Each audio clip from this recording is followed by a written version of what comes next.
With the signing of four-star Alton McCaskill, we now have enough players where we can project the offensive starters for the Colorado Buffaloes in the fall.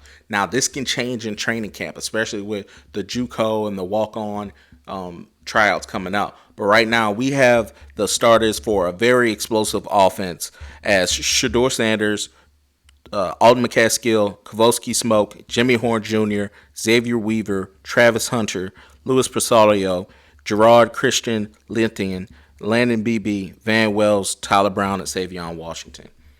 Now, we've covered Shador and Travis Hunter exclusively. We also covered Jimmy Horn, who was the star of the spring, who, by the way, is bringing his homeboy with him. Xavier Weaver is an absolute burner. I love the game tape I saw on the kid, and I've seen drills of him going in and out of cuts. Very, very, very good.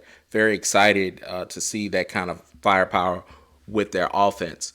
Now, let's just start with the new guy, okay? Alton McCaskill. I really like this kid. He's a bigger back, but he has a longer kind of a frame. It reminds me kind of like a Eric Dickerson. I like those long stride running backs where they can run someone over or easily break it. He reminds me of a running back out of LSU named Alfred Blue. He's a longtime Houston Texan before retiring.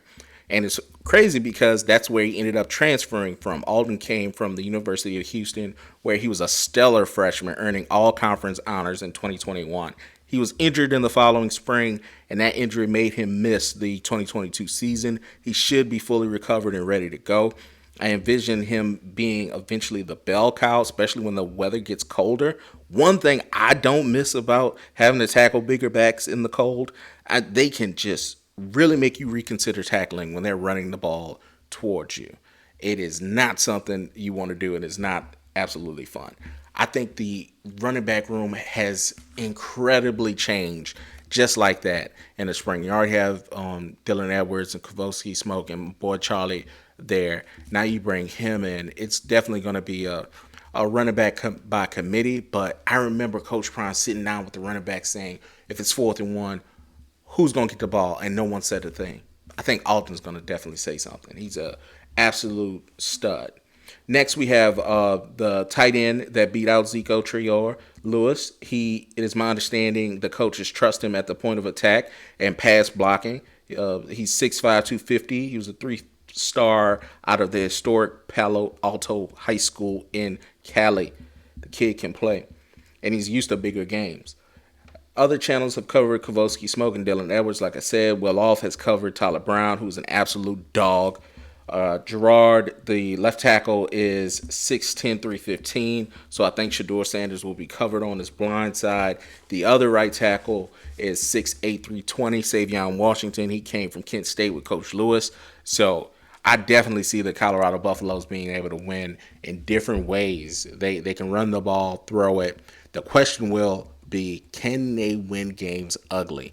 And with such a new team full of transfers, only games will tell. They need to be in tough games to see how they can lean on each other. They don't have that history from the prior year. So with so many new guys coming together, they're going to have to use this time now to training camp to gel and really know what they can dig down deep on for these close games.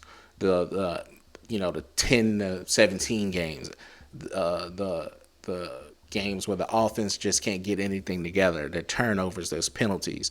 How will they be able to win those close games? And they're able to do that. That turns a 6-game win season to a 10-game win season. So these are the projected starters for the Colorado Buffaloes on offense. 8 are transfers by my count, so it's going to be a real interesting fall. Wait, what about the defense? I'll put the projected starters up here on the screen right now. I don't have a lot of faith that this is going to actually be the week 1 starters. I have way more confidence in the offense than I do the defense, so that's why I put this here, and I didn't make them a part of the graphics. But I don't want to come off as trashing this kid. I don't. I don't want it to come off like I don't like him. It is not possible or feasible for them to have Power 5 win aspirations going against the USCs of the world and TCU and whoever and have Trevor Woods as your starting safety. I just don't see it. That kid did not make a play that I saw all spring. He just didn't. I didn't see him pass deflect. I didn't see him get an interception. All I saw him do is get beat on man coverage. or not be in the right position where he should be. And I maybe that's some of the plays they put out. Maybe that's not all the plays they put out. Maybe they skew towards the offense. But what I do know is I didn't see him make one play. And that is very, very foreign for a starting safety to have. Moving on, I think Travis Hunter is super, super talented. However, him playing both ways the whole game, that's dangerous, to be honest with you.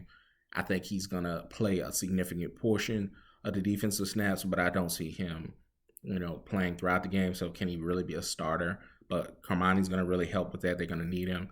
They're going to lean on him as a freshman. They just got to be careful because he is a freshman. As talented as he is, he's going against some of the best quarterbacks in the country in the Pac-12, not just the division in the country. You're talking about Heisman winners and people who could definitely be playing in the NFL right now. So you move on from there. There's Miles Slusher, Cameron Tillman-Craig, Levante Bentley, Demore Kennedy. I really loved what the Buffaloes did on their defensive line, bringing in Derek McClendon, Jordan Dominic, Shane Coates really proved himself to be a really good player in the spring, and Leonard Payne Jr. So those are the projected starters for the defense. I don't have a lot of faith that that's going to be the week one starters for them. I think they're going to have a few upgrades, especially, you consider Shiloh coming to the school and how he's going to compete and fit in. I think that a lot's going to be made in training camp. So we'll see how that goes. Hope you all like this video. Please like, subscribe, tell your mama. That'd be great. And talk to y'all soon. Heritage Sports.